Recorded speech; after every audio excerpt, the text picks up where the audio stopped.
నమస్తే CH9 TV news కి స్వాగతం. బులెటిన్ల ముందుగా హెడ్లైన్స్. దేవరపల్లి చేరిన జగన్ రైతులతో ముఖాముఖి.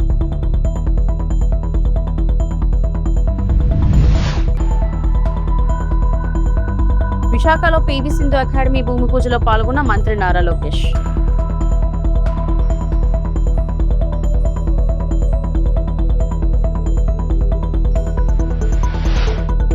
మావిగన్ అనేవారు అమరావతి నిర్మాణాలను చూడాలి, మంత్రి అనిత.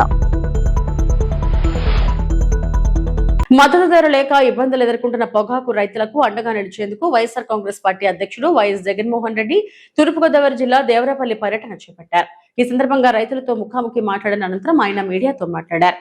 దేవరపల్లి పొగాకు కొనుగోలు కేంద్రాన్ని సందర్శించిన వైఎస్ జగన్మోహన్ రెడ్డి మద్దతుదారు సమస్యపై రైతుల నుంచి నేరుగా వివరాలు తెలుసుకున్నారు. పోలీసుల ఆంక్షలను లెక్క చేయకుండా యువత, రైతులు పెద్ద సంఖ్యలో దేవరపల్లికి చేరుకుని జగన్ కు మద్దతు తెలిపారు. యువతకు మీరే దిక్కు అంటూ ప్లకార్డులు ప్రదర్శిస్తూ తమ సంఘీభావాన్ని వ్యక్తం చేశారు. రైతుల సమస్యలను ప్రభుత్వం వెంటనే పరిష్కరించాలని, గిట్టుబాటు ధర కల్పించి వారిని ఆదుకోవాలని ఈ సందర్భంగా వైఎస్ జగన్మోహన్ రెడ్డి డిమాండ్ చేశారు.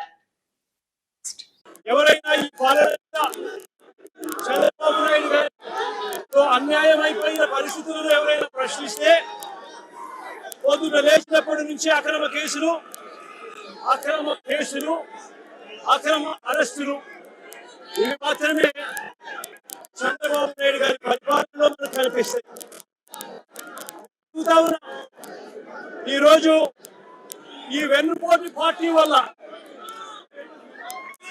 చంద్రబాబు నాయుడు గారి పార్టీ అంటే వెన్నుపోటు పార్టీ.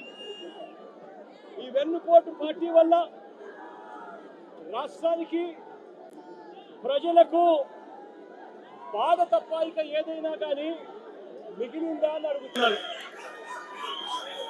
రాష్ట్రంలో ఇవాళ వ్యవసాయ రంగాన్ని తీసుకోండి.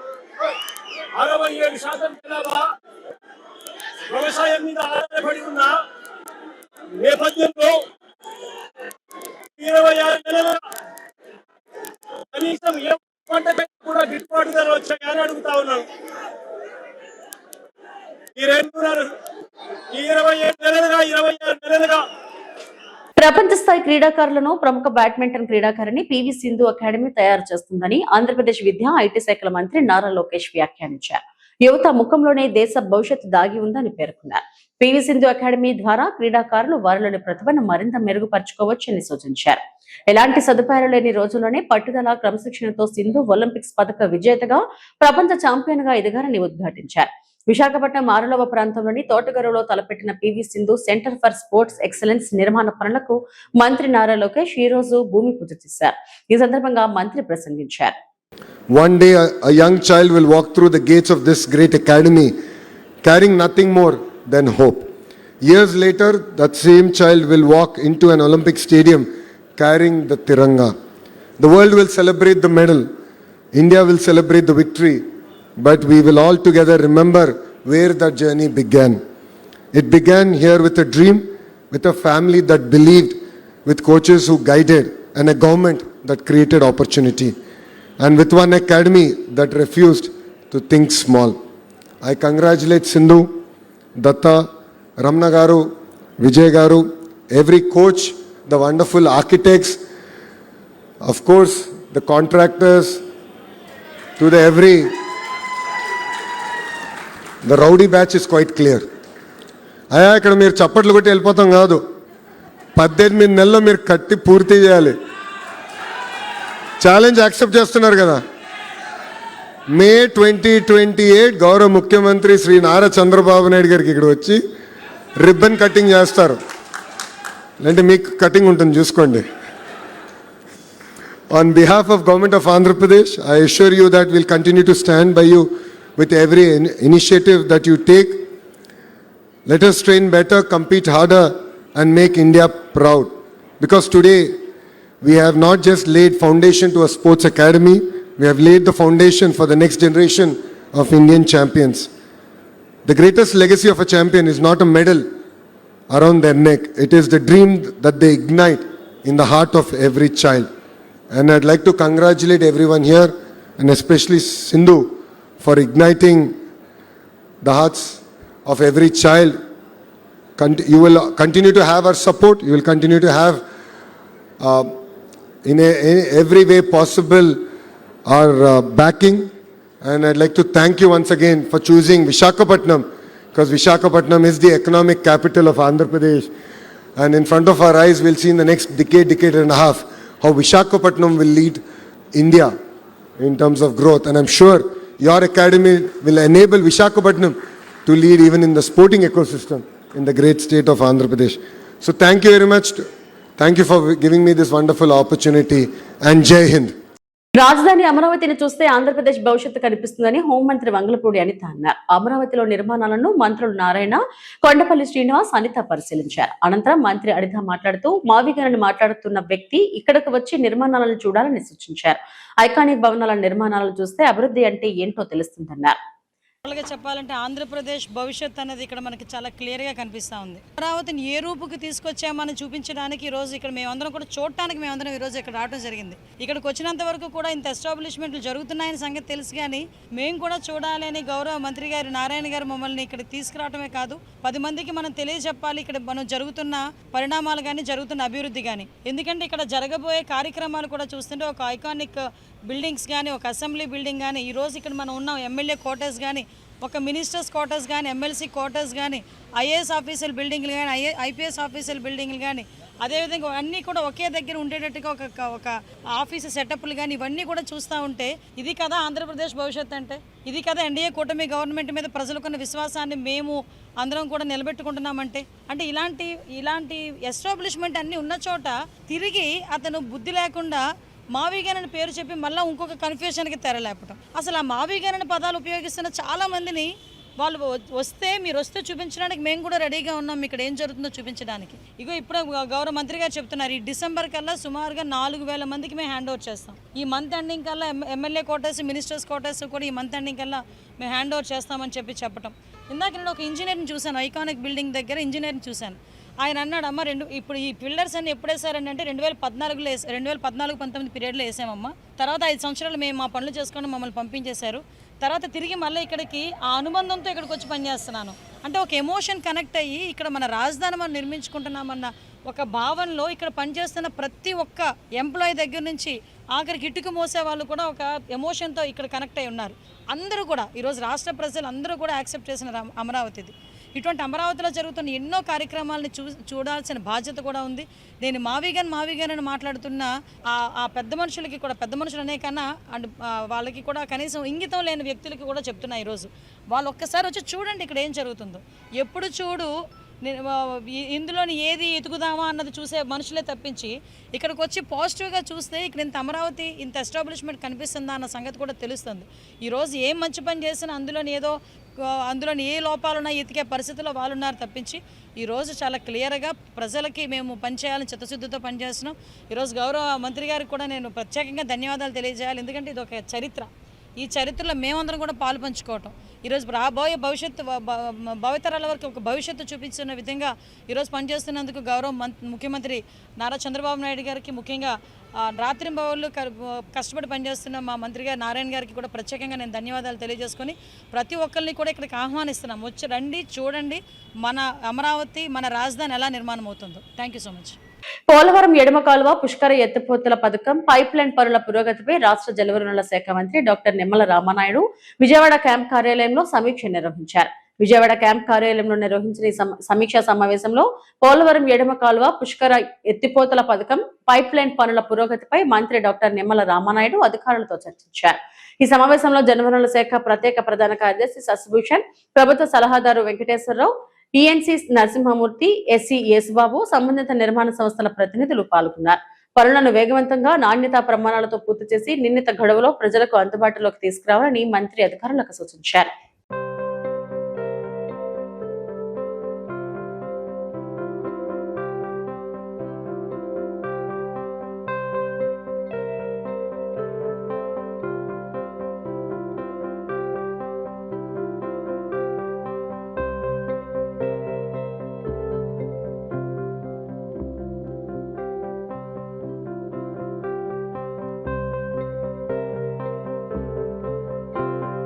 నెల్లూరు వెంకటేశ్వరపురం ప్రభుత్వ పాలిటెక్నిక్ కళాశాలలో తమ సమస్యల పరిష్కారం కోరుతూ విద్యార్థులు చేపట్టిన ధర్నాకు ఎమ్మెల్సీ పర్వతిరెడ్డి చంద్రశేఖర్ రెడ్డి సంఘీభావం తెలిపారు.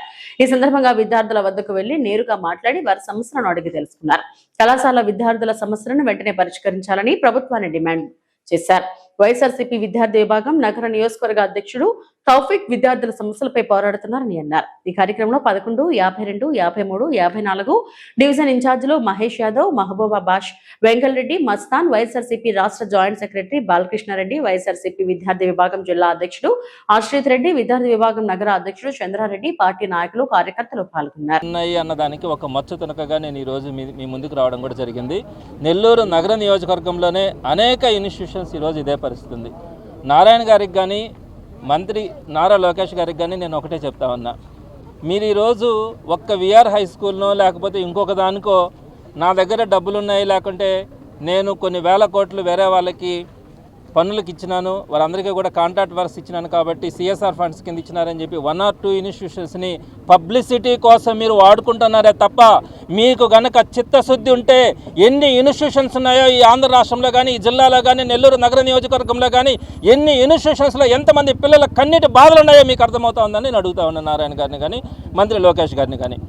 నేను ఇంతకుముందు కూడా అనేకమైనటువంటి సందర్భాల్లో ఏ ఇష్యూ మాట్లాడినా కూడా ఎవిడెన్స్ లేకుండా మాట్లాడేటువంటి పరిస్థితి లేదు, వాస్తవం లేకుండా మాట్లాడేటువంటి పరిస్థితి లేదు. మేము కనుక మాట్లాడితే మీరు ఎవరో ఒకరి దగ్గర పెయిడ్ ఆర్టిస్టుల దగ్గర మీరు మమ్మల్ని తిట్టించడం తప్ప మీకు గ్రౌండ్ లెవెల్లో వాస్తవాలు తెలుసా అని నారాయణ గారిని అడుగుతా ఉన్నాను. మీకు కావాల్సింది కేవలం పబ్లిసిటీ తప్ప వాస్తవంగా మీకు ఎక్కడ సమస్యలు ఉన్నాయి, ఏ విధమైనటువంటి సమస్యలు ఈ ప్రభుత్వంలో ఈ ప్రజలు కానీ, విద్యార్థులు కానీ, యువత కానీ బాధపడతా ఉన్నారన్న విషయాన్ని మీరు గుర్తిస్తూ ఉన్నారని మిమ్మల్ని అడుగుతా ఉన్నాను. మీరు 1 or 2 ఇన్స్టిట్యూషన్స్ గురించి ఆలోచిస్తూ ఉన్నారు. నేను అనేకమైనటువంటి ఇన్స్టిట్యూషన్స్లో తిరిగితే కనీసం ఆ రోజు జగన్మోహన్ రెడ్డి గారు ఆర్ఓ సిస్టమ్స్ పెట్టిన తర్వాత 1000 రూపాయలు 1500 రూపాయలు పెడితే ఆర్ఓ ప్లాంట్స్ వాటిని రిపేర్ చేయొచ్చు అనే పరిస్థితుల్లో కూడా మీరు ఆర్ఓ ప్లాంట్స్ను కూడా రిపేర్ చేయించినటువంటి పరిస్థితి. నేను కొన్ని వాస్తవాలు మీ దృష్టికి కూడా తీసుకొని వస్తాను. సుమారుగా ఈ రాష్ట్రంలో 44,000 గవర్నమెంట్ ఇన్స్టిట్యూషన్స్ ఉన్నాయి. అటు జూనియర్ కాలేజెస్ కానీ, హై స్కూల్స్ కానీ, ప్రైమరీ స్కూల్స్ కానీ, ఇవన్నీ కూడా జగన్మోహన్ రెడ్డి గారు 3 ఫేజెస్లో ఫస్ట్ ఫేజ్ ద్వారా సుమారుగా 20,000 స్కూల్స్ని నాడు నేడు ద్వారా అద్భుతంగా డెవలప్ చేయడం, నాడు నేడు ద్వారా వారికి ఒక మంచి కాంపౌండ్ వాల్ ఇవ్వడం కానీ, మంచి పెయింటింగ్స్ ఇవ్వడం కానీ, అలానే మంచి ఫర్నిచర్, డ్యూయల్ డెస్క్లు కానీ, గ్రీన్ బోర్డ్స్ కానీ, ఐఎఫ్పి ప్యానల్ బోర్డ్స్ కానీ, అలానే వాష్రూమ్స్ కానీ, ఫ్యాన్లు కానీ, లైట్లు కానీ, అలానే కిచెన్ సెట్స్ కానీ, ఎవ్రీథింగ్ అంతా కూడా వారికి కావాల్సినటువంటిది సుమారుగా ఒక్కొక్క ఇన్స్టిట్యూషన్కి సగటున 1 కోటి రూపాయలు ఖర్చు పెట్టి ప్రతి గవర్నమెంట్ ఇన్స్టిట్యూషన్ కూడా అద్భుతంగా తీర్చిదిద్దినటువంటి ఘనత మనం జగన్మోహన్ రెడ్డి గారిని చూసినాం. ఫస్ట్ ఫేజ్ మనం కంప్లీట్ చేస్తున్నాం 20,000 స్కూల్స్ని. సెకండ్ ఫేజ్లో ఉన్నటువంటి 18,000 స్కూల్స్ సుమారుగా 80% వర్క్స్ కంప్లీట్ అయినాయి. థర్డ్ ఫేజ్లో ఉన్నటువంటి ఇటువంటి కొన్ని ఇన్స్టిట్యూషన్స్ ఉన్నాయి. ఇవన్నీ కూడా థర్డ్ ఫేజ్లో కంప్లీట్ కావాల్సినటువంటి పరిస్థితి ఉంది. సో ఈ ఇన్స్టిట్యూషన్స్ అన్నిటి కూడా మనం థర్డ్ ఫేజ్లో వైఎస్ఆర్సీపీ కన్నా గవర్నమెంట్ ఉంటే కంప్లీట్ చేసుకొని ఉండాలి. మరి అలాంటిది ఆ ప్రభుత్వం మారి ఈ ప్రభుత్వం వచ్చిన తర్వాత నేను అడుగుతా ఉన్నాను, ఈ 2.5 సంవత్సరంలో నాడు నేడుకి మన బడి మన భవిష్యత్ అనే పేరు మార్చడం తప్ప మీరు ఒక్క రూపాయి ఖర్చు పెట్టారా? ఒక్క ఇటుకరాయన్నా మీరు పెట్టినారా? 80% కంప్లీట్ అయినటువంటి ఆ ఇన్స్టిట్యూషన్స్లో కూడా ఏదైతే కేఎన్ఆర్ స్కూల్ కానీ మిగతా అటువంటి స్కూల్స్ అన్ని కూడా 80% వర్క్స్ కంప్లీట్ అవుతాయి. ఈ రోజుకి కూడా ఆ ఫండ్స్ ని మీరు వేరే ఎగువ ప్రాంతాల నుంచి శ్రీశైలం జలాశయానికి వరద ప్రవాహం కొనసాగుతుంది. జూరాల నుంచి శ్రీశైలానికి 2.45 లక్షల క్యూసెక్ల వరద వస్తుంది. శ్రీశైలం జలాశయం పూర్తి స్థాయి నీటి మట్టం 885 అడుగులు కాగా ప్రస్తుతం నీటి మట్టం 863.90 అడుగులుగా ఉంది. పూర్తి స్థాయి నీటి నిల్వ 215.807 టీఎంసీలు కాగా ప్రస్తుతం నీటి నిల్వ 118.62 టీఎంసీల వరద ప్రవాహం కొనసాగుతుండటంతో ఎడమగట్టు జల విద్యుత్ కేంద్రంలో విద్యుత్ ఉత్పత్తి ప్రారంభించారు.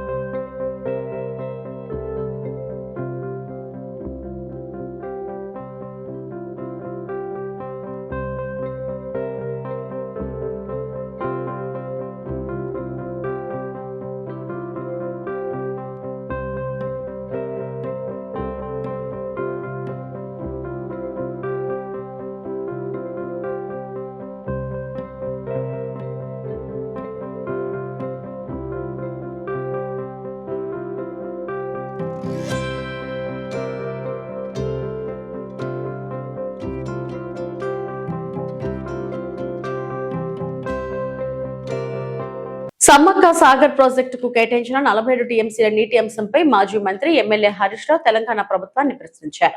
ఈ విషయంపై ముఖ్యమంత్రి రేవంత్ రెడ్డి తన వైఖరిని స్పష్టం చేయాలని డిమాండ్ చేశారు. కర్ణాటకలో CM Revanth Reddy, AP CM Chandrababu Naidu, Karnataka ఉప ముఖ్యమంత్రి డీకే శివకుమార్ సమావేశం అనంతరం సమ్మక్క సాగర్ ప్రాజెక్టుకు సంబంధించిన 47 టీఎంసీల నీటిని ఆంధ్రప్రదేశ్ కు వదులుకునేందుకు తెలంగాణ ప్రభుత్వం అంగీకరించిందన్న వార్తలు వస్తున్నాయని హరీష్ రావు అన్నారు. తాము అధికారంలో ఉన్నప్పుడు ఈ 47 టీఎంసీల నీటికి అవసరమైన అన్ని అనుమతులు తీసుకొచ్చామని, ఇప్పుడు కాంగ్రెస్ ప్రభుత్వం వాటిని ఎలా వదులుకుంటుందని ప్రశ్నించారు. ఈ నీరు సాగునీటి శాఖ మంత్రి ఉత్తమ్ కుమార్ రెడ్డి నియోజకవర్గానికి కూడా ఉపయోగపడుతుందని పేర్కొంటూ ఈ అంశంపై తెలంగాణ ప్రభుత్వ వైఖరి ఏమిటో, ముఖ్యమంత్రి రేవంత్ రెడ్డి ఎందుకు మౌనం పాటిస్తున్నారో ప్రజలకు సమాధానం చెప్పాలని హరీష్ రావు డిమాండ్ చేశారు. నేను చంద్రబాబు గారు మీరు ఏది చెప్పేది నిజం?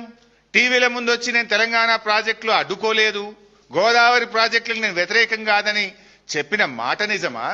ఈ లేఖలు నిజమా? ఈరోజు ఏ రకంగా జిఆర్ఎంబి ఎజెండాలు వచ్చిందండి? ఆంధ్రప్రదేశ్ ప్రతిపాదిస్తే తెలంగాణ ఇచ్చిన అనుమతులు రద్దు చేయాలని వచ్చింది. ఇవాళ కేంద్ర ప్రభుత్వానికి మా ప్రాజెక్టులన్నీ ఆపండి అని చెప్పి మీ ప్రభుత్వం లేఖ రాస్తుంది. అంటే ఇవాళ మీరు మీ మాటలకు చేతలకు పొంతన లేకుండా పోయింది. ఇవాళ మీరు తెలంగాణ నోటికాడ బుక్కను లాక్కునే ప్రయత్నం చేస్తున్నారు చంద్రబాబు నాయుడు గారు.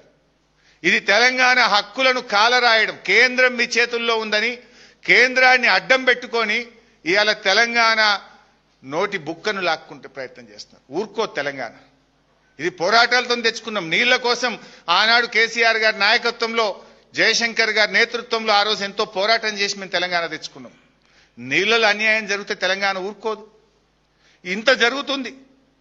ఆచంట మండలం కోడమంచిలి శివారు జక్కంశెట్టి వారి పాలెంకు చెందిన 2 ఏళ్ల బాలిక కోట కీర్తన అరుదైన గుండె వ్యాధితో బాధపడుతుంది. 2 ఏళ్లుగా గుండె వ్యాధితో బాధపడుతున్న కీర్తనకు ఇప్పటి వరకు సుమారు 4 లక్షల వరకు ఖర్చు పెట్టామని తల్లిదండ్రులు వాపోతున్నారు. ఎడమ వైపున ఉండాల్సిన గుండె కుడివైపుకు జారుతుందని, గుండెలో కండరాలు దెబ్బతినడంతో పాటు అది కాస్త బ్రెయిన్ కు ఇబ్బంది అవడంతో కుడి చెయ్యి, కడుకాలు పూర్తిగా పక్షవాతం వచ్చిందని తల్లిదండ్రులు ఆందోళన వ్యక్తం చేస్తున్నారు. తమ వద్ద చిల్లిగా అవ్వలేదని, దాతలు సహకారం చేస్తే తమ బిడ్డ బ్రతుకుతుందని, ఎంతో మందికి గుండె ఆపరేషన్ చేయించిన సినీ స్టార్ మహేష్ బాబు తమ కుమార్తెకు కూడా ప్రాణదానం చేయాలని తల్లిదండ్రులు కోరుతున్నారు.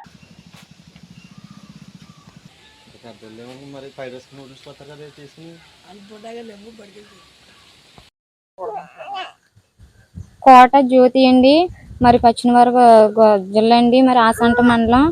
మా పాపకి 3 నెలల నుంచి మరి నీరసం 3 నెలల నుంచి అండి నీరసం ఎలా తెలిసిందంటే అండి, మా పాపకి ఏడుతుంటే నీలం కలర్ వచ్చేసేదండి. నీలం కలర్ వల్ల ఎందుకు ఏడుతుందంటే ఎక్కడ తీసుకెళ్ళినమ్మా స్కానింగ్లు తీపియాలి, పాపకి నీలం కలర్ వస్తుంది ఎందుకని కోమాలోకి వెళ్ళిపోయిందండి. భీమవరం తీసుకెళ్ళామండి. భీమవరం తీసుకెళ్ళాక స్కానింగ్లు తీపియాలండి, కోమాలోకి వెళ్ళిపోయింది పాప అని అన్నారండి. మరి అక్కడి నుంచి అండి మరి కోమాలోకి వెళ్ళిపోయినాక ఒక రోజు ఉంచినాకండి మరి ట్రీట్మెంట్ అవన్నీ జరిగినాక మందులు ఇచ్చారండి. అక్కడి నుంచి బాగుందండి. మరి పిల్లల హాస్పిటల్కి తీసుకెళ్ళమన్నారండి. మాకు అందరూ మరి సాయం పడిన పాపను బతికేయాలంటే మరి ఈ వీడియోలో అందరికీ తెలిసిపడాలని అడుగుతున్నామండి. మరి హాస్పిటల్లో మరి ఈ నెలలో తీసుకురమ్మన్నారు, సర్జరీ చేద్దామని అంటున్నారండి. మరి సర్జరీ ముందు చెయ్యాలమ్మా, ఆలస్యం పెట్టద్దు అంటున్నారు. పాపకి ఎక్కడ తీసుకెళ్ళినా మరి మా దగ్గర 1 రూపాయి కూడా లేదండి. మరి అందరూ సాయం పడాలని అడుగుతున్నాం. మరి 2వ ఆపరేషన్ కూడా పడిద్దని చెప్పారు పాపకి. మళ్ళీ 4 సంవత్సరాలు పోయినా చేద్దామని అడుగుతున్నారండి సార్. మరి అందరూ సాయపడేటట్టు నా పాప బతికించాలంటే మీ అందరికీ వందనాలండి. తిరుపతిలోని ఎస్వియు సెనేట్ హాల్లో 3 రోజుల జాతీయ స్థాయి research ethics and plagiarism tools work shop ప్రారంభమైంది. పరిశోధనలో నాణ్యత, నైతిక విలువలపై నిపుణులు పరిశోధకులకు మార్గనిర్దేశం చేస్తున్నారు. ఈ శ్రీ వెంకటేశ్వర విశ్వవిద్యాలయంలో 3 రోజుల జాతీయ రీసెర్చ్ ఎథిక్స్ వర్క్ షాప్ ప్రారంభమైంది. విసి ఆచార్య టాటా నరసింహారావు మాట్లాడుతూ నాణ్యమైన పరిశోధనలే విశ్వవిద్యాలయానికి గుర్తింపు తీసుకొస్తాయని అన్నారు. ఏఐ టూల్స్ ను బాధ్యతాయుతంగా వినియోగించాలని, ప్లేజరిజానికి దూరంగా ఉండాలని సూచించారు. దేశవ్యాప్తంగా 400 మంది రీసెర్చ్ స్కాలర్లు ఈ వర్క్ షాప్ లో పాల్గొంటున్నారు. జాతీయ స్థాయి research ethics and plagiarism tools work shop ప్రారంభమైంది. పరిశోధనలో నాణ్యత, నైతిక విలువలపై నిపుణులు పరిశోధకులకు మార్గనిర్దేశం చేస్తున్నారు. డేటా కానీ కాపీ చేయకుండా దాన్ని పబ్లిష్ చేస్తాము. అది చాలా ఇంపార్టెంట్. ఎందుకంటే ఒకసారి పేపర్ పబ్లిష్ చేసేస్తారు కాపీ చేసి, కానీ అది ఒక 2 ఏళ్ల తర్వాత 3 ఏళ్ల తర్వాత తెలిసినప్పుడు ఆ ఇన్స్టిట్యూట్కి, ఆ గ్రూప్కి, ఆ పర్సన్కి అందరికీ చాలా తెలుస్తుంది. ఇలాంటిది రిపీట్ అవ్వకుండా, ఇలాంటివి ఎవరు చేయకుండా ఉండాలంటే స్టూడెంట్స్ దగ్గర నుంచి, ఎందుకంటే ఇది చాలా కామన్ నవ్ డేస్. మన దగ్గర ఏఐ టూల్స్ ఉన్నాయి, చాలా గూగుల్ సెర్చ్ కానీ వేటిలోనే సరే మనకి ఎలాంటి కంటెంట్ వచ్చేస్తుంది. అప్పుడు ఏంటంటే వాళ్ళు దాని వైపు మొగ్గు చూపి ఆ కంటెంట్ నేమని కాపీ చేసి వాళ్ళు మ్యాన్స్క్రిప్ట్లో పెట్టేస్తారు. అది కనుక మనం ప్రాపర్గా చెక్ చేయకుండా పబ్లిష్ చేస్తే ఒకసారి పబ్లిష్ అయిపోవచ్చు, బట్ ఆ తర్వాత చాలా ప్రాబ్లమ్స్ దారితీస్తుంది. And then students institute reputation పడతాయి. అందువల్ల ఏంటంటే ఈ టూల్స్ ఏవైతే సాఫ్ట్వేర్ టూల్స్ ఉన్నాయో, మేము ఆల్రెడీ ఎస్వి యూనివర్సిటీలో డ్రిల్ బిట్ అని ఒక సాఫ్ట్వేర్ టూల్ వాడుతున్నాం.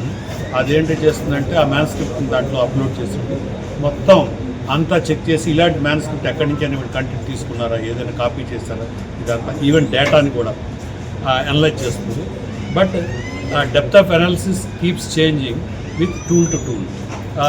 ఇంకో టూల్ మేము ఇప్పుడే అనుకుంటున్నాము, టర్నిటిన్ అని ఇంకోటి ఉంది. అదేంటే గ్లోబల్ సెర్చ్ టూల్. అది జనరల్గా రీసెర్చ్ పేపర్కి అది కూడా పనికి వస్తుంది. సో బట్ థింగ్ అది డ్రిల్ బిట్, ఈ రెండు టూల్స్ కలిపితే then our quality will definitely improve so that people will not copy.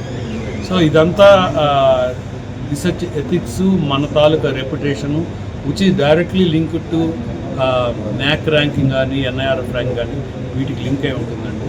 So do a good research and then get a good name to the university and then for the publications and people, students, వాళ్ళ future కూడా బాగుండాలంటే ఈ workshop చాలా చాలా important.